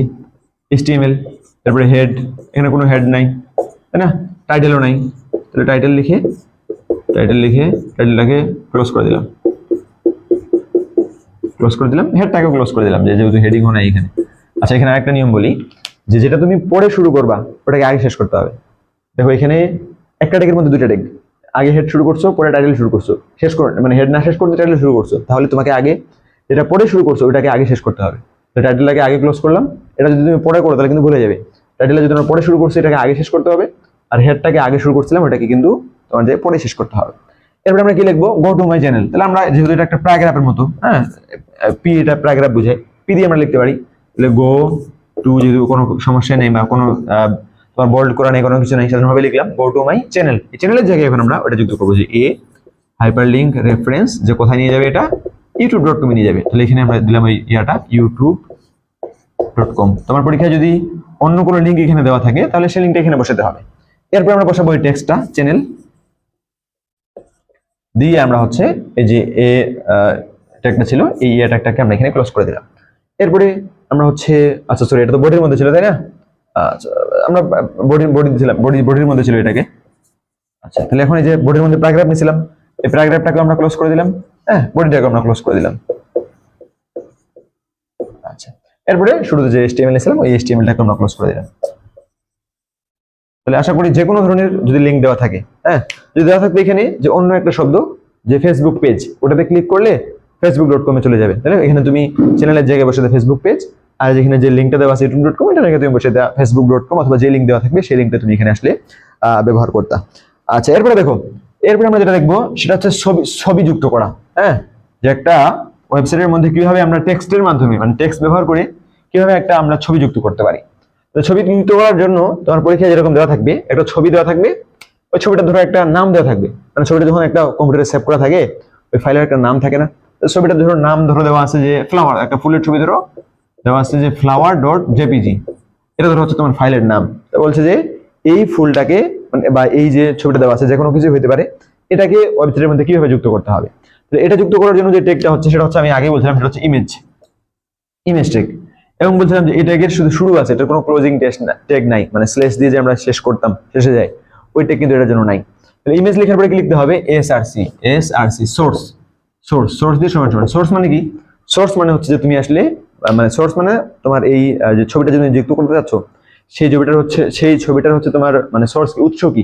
এই সোর্সের জায়গা দিয়ে আমরা ওই যে ছবিটা আমরা যে পাইছিলাম flower.jpg আমাদের দেওয়া আছে, হ্যাঁ অনেক সময় শুধু দেওয়া থাকবে ফ্লাওয়ার, তো তোমাকে যাই দেওয়া থাকবে না কেন জেপিজি অথবা জেপিজি পিডিএফ তুমি যে কোনো একটা এক্সটেনশন শেষে বসাই নিতে হবে। তাহলে এখানে আমরা এখন বসাবো flower.jpg, এই যে বসা দিলাম। তাহলে এটা তুমি যে জায়গায় লিখবা, আর এটা কিন্তু ক্লোজিং টেকনিক, এটুকুই শেষ। ইমেজ লিখলা, এসআরসি লিখলা, এরপরে flower.jpg অথবা যেই ফাইলটা তোমার দেওয়া ছিল সেই ফাইলটা তুমি ওই যে এইচটিএমএল কোড লিখতেছিলা সেই কোডে যেই জায়গাতে যেই টেক্সটার পরে তুমি ছবিটা যুক্ত করতে চাও সেখানে তুমি যদি এই ট্যাগটা বসায় দাও বা এইভাবে বসায় দাও তাহলে কিন্তু তোমার ছবিটা বসে যাবে। আচ্ছা দেখো, ছবি বসানোর ক্ষেত্রে অনেক সময় কি হয় যে তোমার ছবিটা অনেক বড় এবং তোমার পেজটা হচ্ছে অনেক ছোট, তাই না, বা ওয়েবসাইট হচ্ছে ছোট, বা তোমার মনিটরটা ছোট, জায়গাটা ছোট, তখন কিন্তু ছবিটা বাইরে চলে যায়। আবার অথবা অনেক সময় ছবিটা অনেক ছোট হয়ে যায়। তুমি এটা এখান থেকে আবার করতে পারো, এটা একটু আগে যেটা বললাম যে এটাকে অ্যাট্রিবিউট বলে, যেটা একটা ট্যাগের মধ্যে ট্যাগের তথ্যটাকে আরো বেশি বৃদ্ধি করা, ট্যাগটাকে আরো বেশি সুসংজ্ঞায়িত করে দেওয়া।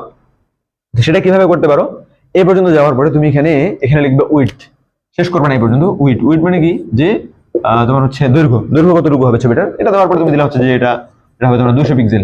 হ্যাঁ, এটার পরে কিন্তু সমান সমানের পরে এই যে তোমার কোটেশন দিয়ে, ডাবল কোটেশন দিয়ে এটাকে লিখতে হয়। আচ্ছা, এরপরে তুমি লিখলা হচ্ছে হাইটটাও নির্ধারণ করে দিলা যে হাইট কতটুকু হবে, হাইট সমান সমান দিয়ে তুমি এটা দিলে হচ্ছে ধরো 300 পিক্সেল। হ্যাঁ, তাহলে তুমি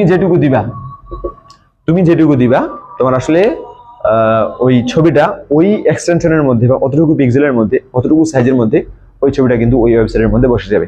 আশা করি যে কোনো ধরনের ছবি যদি তোমার এখন দেওয়া থাকে তোমার পরীক্ষার খাতায়, পরীক্ষার প্রশ্নে, তাহলে তুমি সেই প্রশ্নের উত্তরটা দিতে পারবে, ছবিটা তুমি যুক্ত করতে হবে কিভাবে সেই কোডটা তুমি লিখতে পারবা।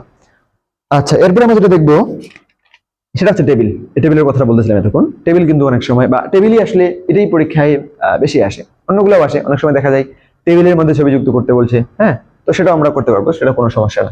আচ্ছা দেখো, টেবিল আমরা কিভাবে তৈরি করতে পারি সেই জিনিসটা আমরা আসলে দেখবো। তাহলে দেখো, টেবিল নেওয়ার জন্য আমরা যে শুরু করতেছিলাম এইচটিএমএল দিয়ে, সেই এইচটিএমএল দিয়ে শুরু করতে হবে।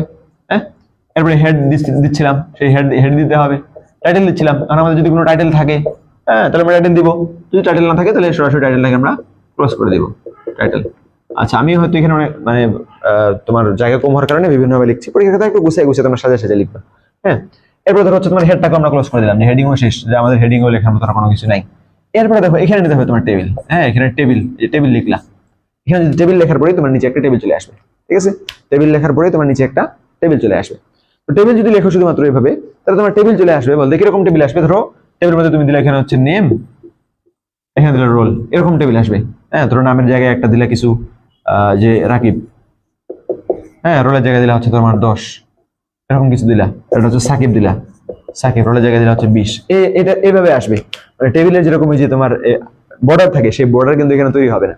তো সেটার জন্য কি করতে হবে, টেবিল তুমি যদি বর্ডার না চাও বা পরীক্ষার ক্ষেত্রে ধরো টেবিল দেওয়া আছে কোনো বর্ডার দেওয়া নেই, তাহলে শুধু টেবিল লিখতে হবে। শুধু টেবিল লিখেই বাকিটা কিভাবে লিখতে হবে সেটা বলে দিচ্ছি। আচ্ছা, টেবিল লিখতে হবে। আর যদি বর্ডার দেওয়া থাকে, ধরো এই যে এরকম বর্ডার দেওয়া আছে, হ্যাঁ এরকম বর্ডার দেওয়া আছে, এরকম এরকম, তাহলে কিন্তু তোমাকে এখানে লিখতে হবে বর্ডার সমান সমান দিয়ে এখানে লিখতে হবে 1। হ্যাঁ, মানে তুমি বর্ডারটা কতটুকু মোটা চাও, যদি আরো বেশি মোটা চাও বর্ডারটা, হ্যাঁ অনেক বেশি মোটা চাও তাহলে 2 লিখবা, আরো বেশি চাইলে 3 লিখবা। হ্যাঁ, সাধারণত এটাকে একই লেখা হয়, বা আমাদের টেবিলগুলোর সাইডে কিন্তু আসলে খুবই হালকা ভাবে বা খুবই চিকন একটা লাইন দেওয়া থাকে বা খুবই চিকন একটা রেখা দেওয়া থাকে, বর্ডার দেওয়া থাকে, সেটাই আসলে এখানে বোঝাচ্ছে। আচ্ছা, এরপরে টেবিলে তোমার আসলে টেবিল নেওয়ার পরে টেবিলে আসবে। তো টেবিলে কয়টা রো কোনটাকে বলে, এই যে এইভাবে এটাকে বলা হচ্ছে রো। এই যে এই দুটো মিলে এটা হচ্ছে একটা রো, এটা হচ্ছে একটা রো, এটা হচ্ছে একটা রো, আর এটা হচ্ছে একটা রো, আর এটা হচ্ছে একটা কলাম, এটা হচ্ছে একটা কলাম। 2টা কলাম আছে এখানে। তাহলে এখানে রো আছে মূলত 3টা, কলাম আছে কয়টা, কলাম আছে 2টা। তাহলে এই যে লম্বা লম্বি এটাকে বলা হচ্ছে রো, একটা রো, দুইটা রো, এটা হচ্ছে একটা রো, তিনটা রো। আর উপরে নিচে এই যেটা একটা কলাম, এটা হচ্ছে একটা কলাম। তাহলে রো নেওয়ার জন্য যে ট্যাগটা ব্যবহার করতে হয় সেটা হচ্ছে তোমার টিআর, মানে টেবিল রো। হ্যাঁ, টেবিল রো নেওয়ার জন্য এটা ব্যবহার করতে হবে। আচ্ছা, আর টেবিলের মধ্যে ডিটেলস বসানোর জন্য, ডিটেলস বলছি যে এই টেবিলের এই ঘরটাতে কি বসবে, রাকিব। এই ঘরটাতে কি বসবে, 10। এই ঘরটাতে বসবে সাকিব। এই ঘরটাতে বসবে রোল। এটাকে বলা হচ্ছে টেবিল ডিটেলস। টেবিল ডিটেলস বসানোর জন্য যেটা ব্যবহার করতে হয় সেটা হচ্ছে টিডি, সেটা হচ্ছে টিডি। আচ্ছা, এখন দেখো এটাই আমরা তৈরি করতে চাই। এখানে যে আমি যে তোমার টেবিলটা লিখলাম, এই টেবিলটা প্রকাশ করতে চাই, আমরা লিখতে চাই। কিভাবে লিখবো তাহলে? তো আমাকে টেবিলের প্রথমে রো নিতে হবে, টিআর নিলাম আমি। টিআর নেওয়ার পরে টিআর এর মধ্যে কি আছে, টিআর ট্যাগটা নেওয়ার পরে তার মানে আমার একটা রো তৈরি হয়ে গেল। এই রো এর মধ্যে কি আছে, আমার নেম আছে। তাহলে এখানে আমাকে টিডি লিখতে হবে। টিডি লিখে ওটাতে আমি টিডি মানে এই রো এর মধ্যে তোমার ডাটা কি আছে বা তথ্য কি আছে, কি লিখবে তুমি? তাহলে টিডি লিখে তুমি নেম লিখে দেবে, নেম। আচ্ছা, নেম লিখার পরে ওই টিডিটাকে ক্লোজ করে দেবে বা টেবিল ডাটাটাকে ক্লোজ করে দিলা। আচ্ছা, এটা কি এই প্রথম রো এর মধ্যে কি শুধু এটাই ছিল? এটা ছিল না, আরেকটা ছিল কি, রোল। তাহলে আরেকটা তোমাকে টিডি নিতে হবে বা টেবিল ডাটা নিতে হবে, নিয়ে এখানে রোল বসিয়ে দিতে হবে। রোল বসিয়ে দিয়ে এই টেবিল ডাটাকে তুমি এখানে ক্লোজ করে দিবা। ঠিক আছে, বুঝতে পারছো? যদি তোমার এখানে প্রথম রো এর মধ্যেই ধরো এখানে অনেক বড় একটা টেবিল, আরো অনেক কিছু দেওয়া আছে, 3 নাম্বার দেওয়া আছে, 4 নাম্বার দেওয়া আছে, তাহলে তুমি এই যে টিডি আবার টিডি নিয়ে ওই তোমার ওখানে যা লেখা আছে সেটা বসিয়ে দিয়ে টিডিটাকে ক্লোজ করে দিবা। আবার নিয়ে আবার মাঝখানে যে টেক্সটটা দেওয়া আছে সেই টেক্সটটা বসে তুমি টিডিটাকে ক্লোজ করে দিবা। এইভাবে তুমি লিখে ফেলবা। এরপরে দেখো আমরা যে টিআর নিয়েছিলাম, মানে একটা রো নেওয়া শুরু করছিলাম, তাহলে এই রোটা শুরু হলো এখানে, রোটা কিন্তু শেষ হয়ে গেছে। এই রো এর মধ্যে প্রথম রো এর মধ্যে যা যা লেখা ছিল সব আমরা শেষ করে ফেলছি। তাহলে এখন আমরা এখানে টিআরটাকে ক্লোজ করে দেব। টিআরটাকে আমরা ক্লোজ করে দিলাম, যে আমার একটা রো হচ্ছে ক্লোজ হয়ে গেল। আচ্ছা, এরপরে দেখো এখানে লিখে দেখাচ্ছি। এরপরে এরপরে আমরা কি লিখবো, যেহেতু আমাদের আরেকটা রো আছে, হ্যাঁ, তাহলে আবার একটা টিআর টেবিল রো নিলাম। তারপরে এটাতে টিডি, টেবিলের মধ্যে ডিটেইলস তথ্য কি আছে, রাকিব 10 আছে। তাহলে রাকিব, এটা প্রথম ঘরটাতে আছে রাকিব, ঠিক আছে, টিডিটাকে ক্লোজ করে দিলাম। আচ্ছা, এরপর আরেকটা আছে, ওটার জন্য আবার টিডি নিলাম, এটাতে লিখলাম 10 নিয়ে আবার কি টিডিটাকে আমরা ক্লোজ করে দিলাম। আচ্ছা, বেশি দেখাচ্ছি না। এরপরে 3 নাম্বারটার জন্য আবার একই কাজ করবো। আচ্ছা, এই রোটা কিন্তু শেষ, তাই না? রাকিব আর 10 লিখে কি এই রোটা শেষ। তাহলে এখানে এই রোটাকে আমরা ক্লোজ করে দিব। হ্যাঁ, টিআরটাকে আমরা ক্লোজ করে দিলাম। এরপরে দেখো আরেকটা রো আছে, এটার জন্য একই ভাবে টিআর নিব। টিআর নেওয়ার পরে টিডি নিয়ে সাকিব দিয়ে টিডিটাকে ক্লোজ করব, আবার টিডি নিয়ে 20 দিয়ে টিডিটাকে ক্লোজ করব। এরপরে আবার এই রোটাকেও টিআরটাকে ক্লোজ করে দিব। সবগুলো শেষে ক্লোজ করার পরে এই যে আমরা শুরুতে টেবিল নিয়েছিলাম, এই টেবিলটাকে কি করে দিব, ক্লোজ করে দেবো। ধরো আমরা সবকিছু লেখার পর আরো এখানে অনেক কিছু লিখলাম, লেখার পরে শেষে আসে যে টেবিলটা ছিল, এই টেবিলটাকে আমরা ক্লোজ করে দিব। টেবিল ক্লোজ করার পর আর কি ক্লোজ করা বাকি আছে, এই যে দেখো এইচটিএমএল নিয়েছিলাম শুরুতে, ওই এইচটিএমএলটা কিন্তু সবার শেষে আসে একেবারে ক্লোজ দিয়ে এইচটিএমএলটা তোমাকে এখানে ক্লোজ করে দিতে হবে। তাহলে এই যে যা আছে এটা তুমি যদি তোমার ওয়েবসাইটে প্রকাশ করো, হ্যাঁ, মানে এই ফাইলটা যখন তুমি এই যে এগুলো লেখার পরে এই ফাইলটাকে যখন তুমি .html এক্সটেনশন দিয়ে সেভ করবা, তারপরে এটাকে তুমি যখন ওয়েব ব্রাউজারে, যে কোনো একটা ব্রাউজারে তুমি যখন সাবমিট করবা বা রান করাবা, তখন কিন্তু তোমার এই লেখাগুলাই এরকম একটা টেবিলে পরিণত হবে। এই জন্যই আসলে শুরুতে বলছিলাম যে এটাকে বলা হচ্ছে হাইপার টেক্সট। মানে সাধারণ টেক্সট না, টেক্সট থেকেই তোমার টেবিল তৈরি হচ্ছে, টেক্সট থেকেই তোমার ছবি তৈরি হচ্ছে, বা টেক্সট থেকেই তোমার লিস্ট তৈরি হচ্ছে। এই জন্য এটাকে বলা হচ্ছিল হাইপার টেক্সট, মানে সাধারণ কোনো টেক্সট না। আশা করি টেবিল নিয়ে আর কোনো সমস্যা হবে না। টেবিল নিয়ে আরেকটু কথা আছে টেবিলের, সেটা হচ্ছে টেবিলে অনেক সময় কি হয় যে, আচ্ছা দেখাচ্ছি কিরকম হয়। অনেক সময় দেখো একটা টেবিল এরকম থাকে, হ্যাঁ, এই যে একটা টেবিল নিলাম ধরে এরকম,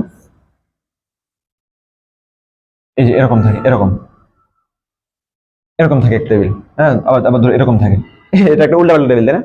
দেখো রো ঠিক নাই, হ্যাঁ, কলাম ঠিক নাই। দেখো এখানে এই ঘরটাতে যদি চিন্তা করো রো মাত্র একটা, এখানে চিন্তা করলে রো কটা, এই যে এটা একটা রো, এটা একটা রো, দুইটা রো। আবার যদি কলামের কথা চিন্তা করো, দেখো এই যে এখানে উপরে চিন্তা করলে কলাম কটা, এই যে একটা কলাম, এরপরে এটা মিলে একটা, দুইটা কলাম, নিচে কটা কলাম, তিনটা। এগুলো আসলে মূলত মূল কিরকম ছিল বলো দেখি, মূলত এরকম হওয়ার কথা না, এরকম ছিল, এখানে একটা দাগ ছিল, তাই না? তাহলে কি হয়েছে এখানে, ঘটনাটা কি হয়েছে? ঘটনা হচ্ছে এখানে এই যে এটাকে আমরা কি বলতেছি, একটা কলাম, তাই না? এটা কি একটা কলাম, এই পুরোটা মিলে একটা কলাম না? তাহলে এই কলামের মধ্যে দুইটা সেল ছিল, দুইটা ঘর ছিল, সেল মানে হচ্ছে ঘর। এই যে একটা ঘর ছিল, এই একটা ঘর ছিল, দুইটা ঘর মিলে কি হয়ে গেছে, একটা ঘর হয়ে গেছে। এখানে কি ছিল, এটা একটা রো, এটা একটা রো, এই রো এর মধ্যে এটা একটা ঘর, এটা একটা ঘর, রো এর মধ্যে দুইটা ঘর তোমার হচ্ছে একটা ঘর হয়ে গেছে। দুইটা ঘরের মাঝখানে যে বর্ডারটা ছিল সেই বর্ডারটা ভেঙে গেছে।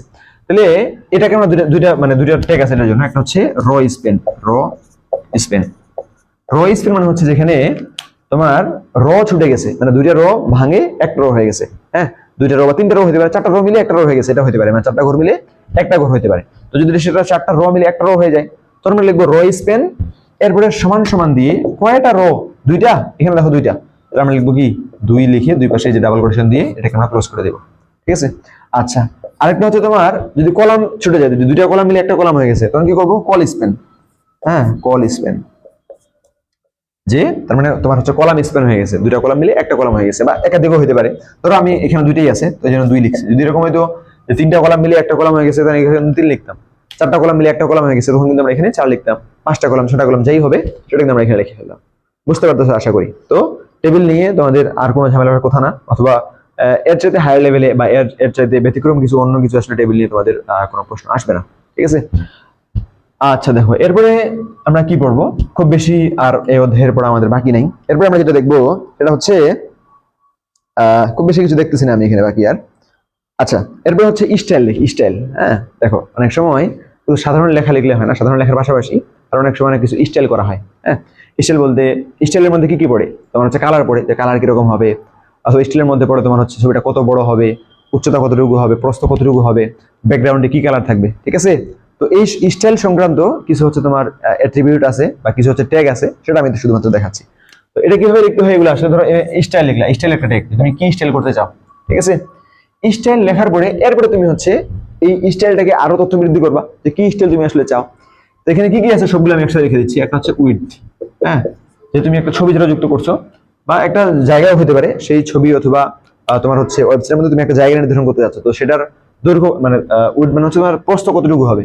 তো এটা লেখার পরে তুমি হচ্ছে এখানে ধরে লিখে দিলা হচ্ছে 30 পিক্সেল, 30 পিক্সেল। হ্যাঁ, এই যে সমান সমানের পরে বা অ্যাট্রিবিউট গুলোতে লেখার সময় সবসময় দুই পাশে কিন্তু এই যে ডাবল কোটেশন ব্যবহার করতে হয়। আচ্ছা, যদি একটা হয়তো এটুকু রাখতাম, সবগুলো আমি একসাথে লিখতে যাচ্ছি, যে সবগুলো স্টাইলে আমি একবারে মানে একটা শব্দের মধ্যে বা একটা বাক্যের মধ্যে সবগুলো স্টাইলে প্রয়োগ করতে চাই। হ্যাঁ, এরপরে দেখো আরো যদি অ্যাট্রিবিউট তুমি লিখতে চাও, তখন কিন্তু তোমাকে এখানে একটা কলাম দিতে হবে, হ্যাঁ, সেমিকোলন দিতে হবে। কলাম দেওয়ার পরে বাকিগুলো তুমি লিখতে পারো। আচ্ছা, এবার ধরো আমরা হাইট নির্ধারণ করতে চাচ্ছি, হাইট। হ্যাঁ, হাইট, তাহলে হাইট সমান সমান দিয়ে এখানে তুমি কত লিখবে, ধরো এটা হচ্ছে তুমি 20 পিক্সেল। হ্যাঁ, এভাবে তুমি লিখে দিলা। ঠিক আছে। আর এখানে কি আছে, ফন্ট, ফন্ট ফ্যামিলি, এটার মধ্যে কিন্তু আমি লিখতেছি ফন্ট, ফন্টটাকে লেখা হয় তোমার ফন্ট ফ্যামিলি, যে তুমি কোন ফন্ট দিয়ে লিখতে যাচ্ছ। ফন্ট ফ্যামিলি লেখার পর ধরো আমি চাচ্ছি এখানে তোমার Times new Roman, Times new Roman, এই ফন্টটাকে আমি এখানে যাচ্ছি, তো এটা আমি লিখে ডাবল করে দেবো। আচ্ছা, এরপরে এখানে আরো যদি যুক্ত করতে যাই, আবার এখানে আমাকে ক্লোজ দিতে হবে। এবার ধরো আমি লিখতে যাচ্ছি যে ফন্ট সাইজ, এই সবগুলো কিন্তু স্টাইল, মানে স্টাইলের মধ্যে কি কি অ্যাট্রিবিউট পড়ে সেটা আমি তোমাকে দেখাচ্ছি। ফন্ট সাইজ, যদিও এগুলো হয়তো পরীক্ষা খুব একটা আসবে না, এমসিকিউ তো আসতে পারে। ফন্ট সাইজ এটা সমান সমান দিয়ে এখানে তুমি লিখে দিবা যে ধরো তুমি লিখলে হচ্ছে 16, তো তুমি ফন্ট সাইজ হচ্ছে 16 চাচ্ছ। আচ্ছা, এরপরে এখানে আর কি কি অ্যাট্রিবিউট আছে, মার্জিন। হ্যাঁ, এখানে কলম দিয়ে তুমি ধরো লিখলে এবার মার্জিন, স্টাইলের মধ্যে এগুলো পড়ে আর কি সব। মার্জিন সমান সমান দিয়ে তুমি মার্জিন কতটুকু চাও। হ্যাঁ, সাধারণত আমরা নেরো মার্জিন ব্যবহার করি, 0.5 সেন্টিমিটার, 0.5 এতটুকু মার্জিন তুমি চাও মনে করো। হ্যাঁ, এরপরে আরো যে অ্যাট্রিবিউটগুলো আছে, আরো যে স্টাইলগুলো আছে তুমি ব্যবহার করতে চাও, ধরো পেডিং। হ্যাঁ, পেডিংটা তুমি ব্যবহার করতে চাও। এরপরে এটা একটা স্টাইল। পেডিং মানে কি, যে তোমার যেখানে তোমার হচ্ছে দুইটা শব্দের মধ্যে কতটুকু তুমি ফাঁকা দিতে চাও, একটা শব্দের মধ্যে আরেকটা শব্দের মধ্যে, একটা শব্দ থেকে আরেকটা শব্দের মধ্যে কতটুকু ফাঁকা দিতে চাও, বা একটা ছবি থেকে আরেকটা ছবির মধ্যে কতটুকু ফাঁকা দিতে চাও, এটাকে বলতে হচ্ছে পেডিং। তো পেডিং লেখার পরে এখানেও তুমি ধরে লিখলা যে 2, মানে তুমি হচ্ছে 2 একক বা 2 ইঞ্চি এতটুকু পরিমাণ তুমি হচ্ছে ফাঁকা দিতে চাও, তাহলে তুমি তুমি টি লিখবা। আচ্ছা, আর এখানে কি আছে, এখানে আরেকটা হচ্ছে text align, text align style এগুলা। হ্যাঁ, তোমাদের এগুলা নোটের মধ্যে আমি খুব সুন্দরভাবে দিয়ে দিছি। টেক্সট অ্যালাইন লেখার পরে, টেক্সট অ্যালাইন বলতে কি বোঝায়, যে তুমি টেক্সটটাকে কোথায় দেখতে চাও। ধরো একটা টেবিলের মধ্যে ঘরের মধ্যে টেক্সটটা তুমি কোথায় দেখতে চাও, টেক্সটটাকে একেবারে শুরুতে, মানে যে এরকম যদি হয় এটা একটা ঘর, হ্যাঁ, তুমি টেক্সটটাকে কোথায় দেখতে চাও, শুরু হবে কোথা থেকে, ধরো এদিক থেকে শুরু হবে, এখানেই ধরো তুমি লিখলা এখানে টেক্সট এখানে দেখাবে, নাকি তুমি চাও যে এখানে এটা মাঝখানে দেখাক, হ্যাঁ, অথবা নাকি তুমি চাও যে এখানে এই দিক বাম দিক থেকে শুরু হোক, এটা হচ্ছে টেক্সট অ্যালাইন। হ্যাঁ, তাহলে টেক্সট অ্যালাইন লেখার পরে তুমি যদি চাও যে বাম দিক থেকে শুরু হবে, তাহলে এখানে লিখবা লেফট। তুমি যদি চাও যে হচ্ছে তোমার ডান দিক থেকে শুরু, তাহলে তুমি লিখবা রাইট। যদি তুমি চাও যে মাঝখান থেকে শুরু হবে, মানে মাঝখানে দেখাবে, তাহলে তুমি এখানে কি লিখবা, সরাসরি সেন্টার লিখে দিবা, লিখবা সেন্টার, সেন্টার লিখে ডাবল কোটেশন দিবা। আমরা যদি আরো স্টাইল যোগ করতে চাই, মানে সবগুলো স্টাইল কি কি হয় আমি সবগুলো তোমাদেরকে দেখা দিচ্ছি। যদি পরীক্ষা যেটা আসবে কোনো একটা স্টাইল ধরো ব্যবহার করা হয়েছে, ধরো কালার ব্যবহার করেছে, লাল কালার, শুধু কালারটা ব্যবহার করো তুমি, অথবা ধরো শুধু ব্যাকগ্রাউন্ড কালার ব্যবহার করা হয়েছে, শুধু ওটা ব্যবহার করবা, বাকিগুলো না। তো আমি সবগুলো দেখা দিচ্ছি, যে কোনো একটাই আসতে পারে পরীক্ষাতে। এরপরে ধরো হচ্ছে তোমার হচ্ছে কালার। হ্যাঁ, কালার সমান সমান দিয়ে এখানে যে কালার তুমি চাও, রেড, ব্লু, গ্রিন, এটা তুমি লিখবা। অথবা কালারের ক্ষেত্রে আরো অনেকগুলো কোড আছে, হ্যাঁ, ওই কোডগুলো তুমি লিখতে পারো, এটা প্রয়োজন হবে না, আমরা সাধারণত এইভাবে লিখে দিলেই হয়ে যাবে যে কালার হচ্ছে রেড।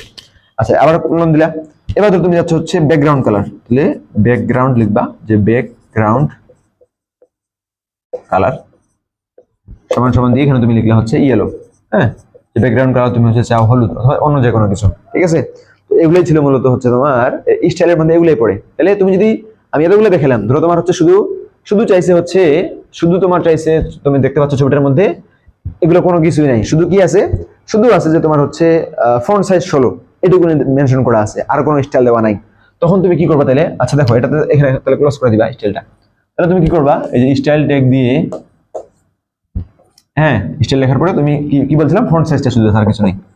ফন্ট সাইজ এটা লেখার পরে তুমি ধরে দিলা হচ্ছে 20, ঠিক আছে, এটুকুই দিয়ে তুমি ক্লোজ করে দিবা, ঠিক আছে। এরপরে তুমি এখানে লিখলে যে this is our second class, এরপরে তুমি হচ্ছে স্টাইলটাকে ক্লোজ করে দিবা। তাহলে কি হবে, এই যে তোমার স্টাইল যেটা তুমি নির্ধারণ করছিলা যে ফন্ট সাইজ হবে 20, আরো অন্য কিছু নির্ধারণ করতে পারো, এই স্টাইলটা প্রযুক্ত হবে কোথায়, এই স্টাইল ক্লোজ, মানে স্টাইলটা যেখানে ক্লোজ হয়ে গেছে, স্টাইলটা একটা শেষ হয়ে গেছে কোথায়, এখানে না, এরপরে কি স্টাইল আর আছে, তাহলে এই শেষ হওয়ার পরে কিন্তু স্টাইলটা প্রযুক্ত হবে না, যেখানে শেষ তার মাঝখানে যে টেক্সট আসে যে this is our second class, এই জায়গাতেই শুধুমাত্র তোমার যে স্টাইলটা তুমি নির্ধারণ করছো যে তোমার ফন্ট সাইজ হবে 20, সেটুকু শুধুমাত্র এটুকুর মধ্যে প্রযুক্ত হবে, অন্য জায়গাতে প্রযুক্ত হবে না। আচ্ছা, এরপরে দেখো আমাদের HTML মোটামুটি শেষ, HTML নিয়ে আর অন্য কোনো বিষয় নেই, HTML শুধু এই বিষয়গুলো ছিল। এখানে তোমাকে যেটা ভালোভাবে মনে রাখতে হবে, ট্যাগগুলো ভালোভাবে মনে রাখতে হবে যে কোন ট্যাগটা কিসের জন্য, হ্যাঁ, এবং পরীক্ষাতে এটা ভালোভাবে তোমাকে বুঝতে হবে যে কি করা আছে, ইটালিক করা আছে নাকি বোল্ড করা আছে নাকি সাধারণ আছে, নরমাল আছে, সাবস্ক্রিপ্ট বা সুপারস্ক্রিপ্ট কি করা আছে সেগুলো বুঝতে হবে, টেবিলগুলো বুঝতে হবে। এরপর তোমার লিস্ট যেগুলো দেওয়া আছে সেটা কি order list, unorder list, disc দেওয়া আছে নাকি স্কোয়ার দেওয়া আছে, নাকি হচ্ছে তোমার আরেকটা কি ছিল সার্কেল দেওয়া আছে, সেটা তোমাকে দেখে সেভাবে পরীক্ষাতে অ্যান্সার করতে হবে। আচ্ছা, এখন দেখো HTML ভাষা, মানে HTML যদি তোমরা ভালোভাবে ক্লাসটা বুঝে থাকো, ক্লাসটা মনোযোগ দিয়ে দেখে থাকো, তাহলে HTML সম্পর্কে তোমরা আশা করি সবকিছু বুঝতে পারছো। এর বাইরে HTML সংক্রান্ত আর অন্য কোনো আলোচনা এখানে তোমাদের বইয়ে আপাতত এই পর্যন্ত নাই। উচ্চ পর্যায়ে যদি যাও অনার্সে অথবা ডিগ্রিতে, তখন হয়তো এর সাথে হায়ার লেভেলের কিছু আলোচনা সেখানে পাইতে পারো। আচ্ছা দেখো, আরেকটা জিনিস পড়ে আমরা শেষ, হ্যাঁ, আজকের ক্লাস আমাদের মোটামুটি শেষের দিকে, সেটা কি ওয়েব ডিজাইন, হ্যাঁ, ওয়েব ডিজাইন, হ্যাঁ, বা ডিজাইনিং ওয়েব পেজ, যে একটা ওয়েব পেজকে ডিজাইন করা, web page design, web page design করা। ওয়েব পেজ ডিজাইন করা বলতে আসলে আমরা কি বুঝি, হ্যাঁ, ওয়েব পেজ ডিজাইন করা বলতে আমরা বুঝি যে ধরো এই যে এটা যদি আমার একটা কম্পিউটার হয় অথবা ব্যবহারকারী তার যদি একটা কম্পিউটার হয়, ধরো তার এখানে এরকম একটা পেজ থাকবে, এটা কি বলতেছি আমরা ওয়েবসাইটে, আমাদের ওয়েবসাইটে একটা পেজ, এই পেজটা কিরকম হবে, এখানে এখানে ধরো টাইটেল থাকবে, এখানে কি টাইটেল থাকবে, হ্যাঁ, ধরো এখানে লিখলাম যে টাইটেল, এখানে কি টাইটেল থাকবে, এরপর ধরো এখানে ধরো তোমার লোগোটা তুমি দিতে যাচ্ছ, এখানে লোগো দিবা, এরপর হচ্ছে এখানে আমরা যাচ্ছি যে আমাদের ওয়েবসাইটের আমাদের সম্পর্কে কিছু তথ্য এখানে থাকবে, হ্যাঁ, অথবা এখানে ধরো হচ্ছে তোমার লগ ইন করার অপশন থাকবে, হ্যাঁ, অথবা হচ্ছে এখানে রেজিস্ট্রেশন করার অপশন থাকবে, অথবা এখানে তোমার থাকবে হচ্ছে তুমি চাইলে, কেউ চাইলে ফেসবুকের মাধ্যমে যদি সে চায় তাহলে ফেসবুকের মাধ্যমে লগ ইন করতে পারে, এই অপশন সাইন ইন করতে পারে, এই অপশন থাকবে। অথবা এখানে থাকবে হচ্ছে কেউ যদি চায় যে সে গুগলের মাধ্যমে আসলে লগ ইন করতে চায়, তাহলে সেজন্য গুগলের মাধ্যমে লগ ইন করতে পারে, এই অপশনগুলো আমরা এখানে যুক্ত করবো, তাই না? এটা কি বলতেছে, হচ্ছে ওয়েব পেজ ডিজাইন করা, যে একটা ওয়েব পেজ যখন কেউ ব্যবহার করবে তখন সে ধরো এখানে লোগো, তখন সে আমাদের এই ওয়েবসাইটটাতে কি কি দেখতে পাবে, ওয়েব পেজটাতে কি কি দেখতে পাবে সেটা ডিজাইন করা, হ্যাঁ, সেটাকেই বলতেছে হচ্ছে ওয়েব পেজ ডিজাইন, আর অন্য কোনো কিছুই না।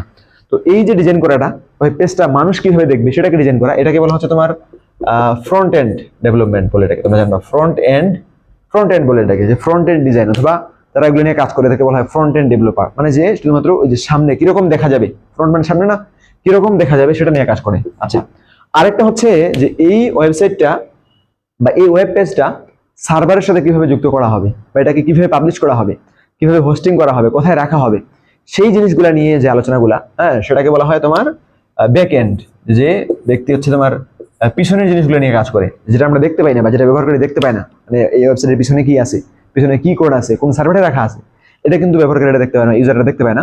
তো এটাকে বলা হয় ব্যাক এন্ড, এবং যারা এটা নিয়ে কাজ করে এটাকে বলা হয় ব্যাক এন্ড ডেভেলপার। আর যারা এই দুটো নিয়ে কাজ করে, যে একজন লোক দুটোই পারে, হ্যাঁ, যে সামনের পেজটা ডিজাইন করতে পারে এবং পিছনে কি কোড লিখতে হবে, সার্ভারে কিভাবে যুক্ত করতে হবে সেগুলো পারে, তাকে বলা হয় হচ্ছে তোমার হচ্ছে, এটাকে বলা হয় ফুল স্ট্যাক, হ্যাঁ, হচ্ছে ফুল স্ট্যাক ডেভেলপার, যে হচ্ছে তোমার সব কিছুই পারে, হ্যাঁ, ফ্রন্ট এন্ড এবং ব্যাক এন্ড দুটো নিয়েই কাজ করতে পারে। তো তোমাদের এই এসএসসি লেভেলে এর চাইতে হায়ার লেভেলের কোনো আলোচনা ছিল না। তোমরা ক্লাসটা করলে বুঝতে পারবে যে আসলে খুবই সহজ ছিল।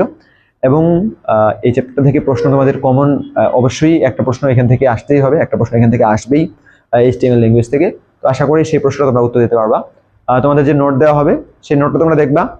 নোটটাতে তোমাদের এই সব কিছুই যে আমরা পড়াইলাম সবকিছু সুন্দরভাবে নোট করা আছে, এবং কিছু বাড়ির কাজ দেওয়া আছে, তোমার জ্ঞানমূলক যে প্রশ্নগুলো সেগুলো দেওয়া আছে, অনুধাবনমূলক প্রশ্ন কি কি হতে পারে সেগুলো দেওয়া আছে, সৃজনশীল দেওয়া আছে। এগুলো প্র্যাকটিস করলেই আশা করা যায় তোমাকে পরীক্ষার জন্য আলাদাভাবে এক্সট্রা করে অন্য কোনো কিছু পড়ার প্রয়োজন হবে না। তো ঠিক আছে, আজকে এ পর্যন্তই, দেখা হবে তোমাদের সাথে পরবর্তীতে ইনশাআল্লাহ। আসসালামু আলাইকুম।